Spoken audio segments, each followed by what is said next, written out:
A legacy fund has been established for Deputy Daniel McCartney. Donations can be made at any c.o.p.s credit union.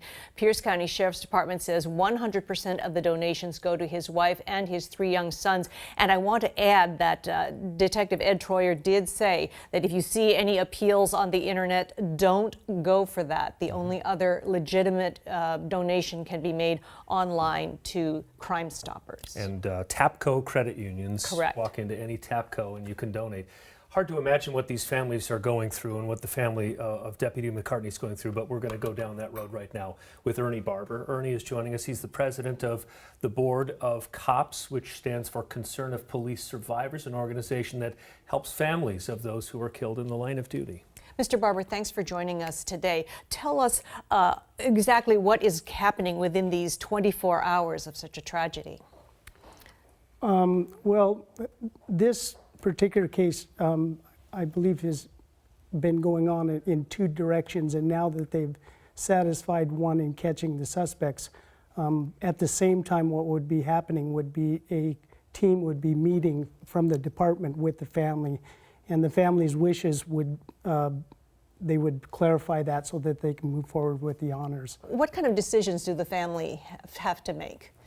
The first question would be asked whether or not the family to give permission for the family to, for the department to do the traditional honors. And once that's been given, then the family sets in place the steps to putting all that into play with the family's footprint or stamp of approval at each crossroads of a decision to be made. You lost your son, who was a Seattle police officer in 2006. I want to talk about Joselito in just a minute. But first, you're watching Sheriff Pastor, a friend of yours. Every time I see a police chief or a sheriff go in front of the cameras on days like this, I can't imagine how hard it must be for them. What is going through Sheriff Pastor's mind on a day like this?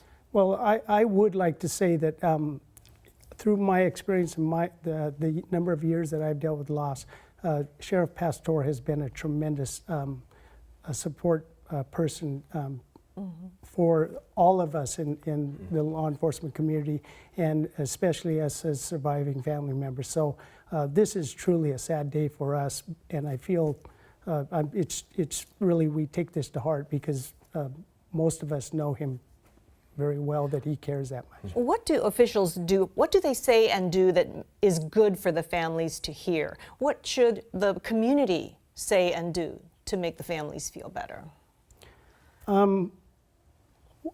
Reasons why we exist is because as family members, it's really important that we, those of us that have walked this journey, have the best ability to kind of reach out and really understand what a family may be going through.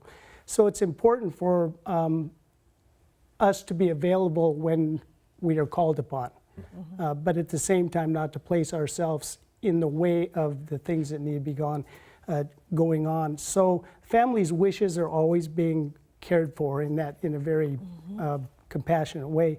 And what we have available is that we understand through our own experiences that what it is that they may be dealing with.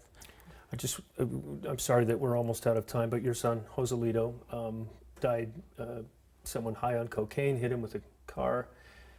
I'm guessing in the first couple of days, your head is probably just spinning. Now, as time goes on, how does the loss change for family members of law enforcement? Well, it's been 11 years for us, so things have changed dramatically. But at the same time, every time there's an incident like this, it's going to bring back reminders because oftentimes it's very similar or circumstances, and so the loss of a loved one is always very shocking. In the case with a public servant, it's oftentimes very violent and sudden and unexpected. So.